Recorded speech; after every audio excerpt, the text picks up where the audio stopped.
Prasenjit Basu, your view, do you believe that the government actually succeeded in what was its primary mission of controlling the black money economy, or have they failed in that principal mission? Or, as some are suggesting, it didn't need demonetization.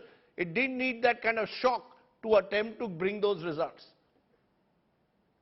Well, first of all, I think it's important to understand that demonetization was part of a trifecta of reforms that came one after the other. First, there was the voluntary disclosure of income scheme in September 2016. Alongside that, there was something called the Benami Transactions Abolition Act, which was passed by Parliament in 1988. But it was not gazetted, it was not notified. It was notified in early September 2016. So Benami transactions became properly illegal. Then you had the demonetization, followed by the introduction of GST. Now GST, because it involves, every transaction involves two parties reporting, it becomes very difficult for people to evade paying that tax.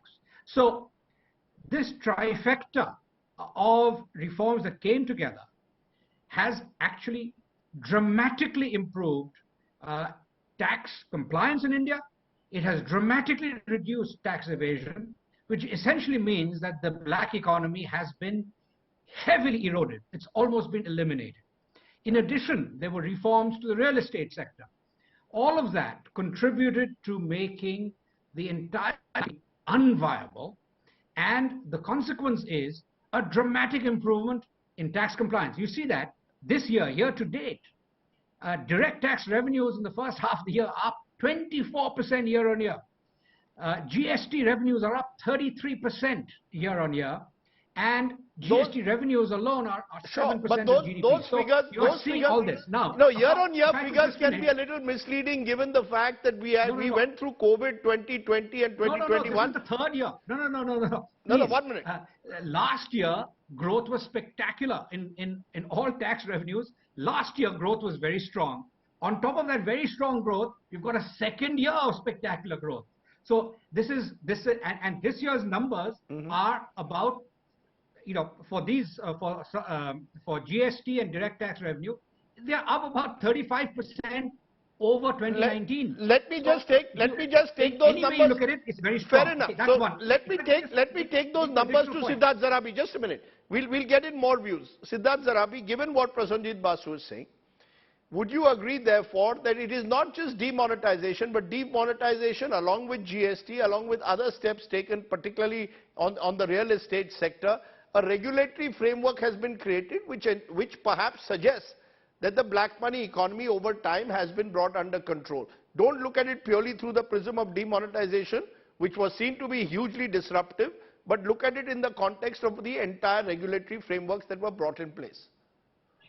Absolutely. Rajdeep, I think it's very clear that as we stand on the cusp of 2023, the bogey of black money and the fuel it would provide to aspiring politicians and political parties in the run-up to any election, that plank has been completely eroded, and we are all better off because of it, along with all the activists who did a lot of baking of their own rotis on this.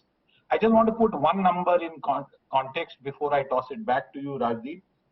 In terms of the cash in circulation, I think there's a bit of a fundamental lack of understanding on this. One, we should not look at absolute numbers, and it should be looked at in terms of percentages from the period of financial year 17, which was the financial year when demonetization happened, to the most recent data that is available. And here I want to tell our viewers about the data put out by the State Bank of India Chief Economist Soumyakanti Ghosh.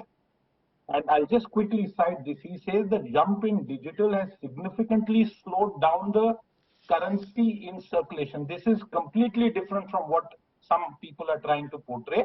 As a percentage of GDP, it is now 11.8%, which is almost 30 basis points lower than demonetization year rate of 12.1%. So let's look at it in that context. And one more quick point.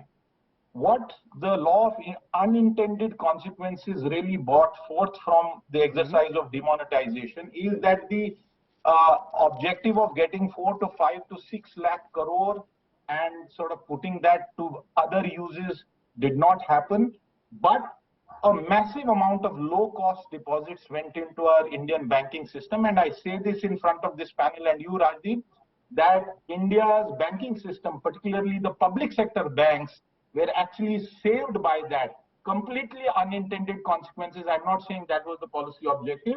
And finally, the realization across the board that you cannot aspire to be a zero cash economy. You may aspire to be a zero COVID economy, but you cannot be a zero cash economy.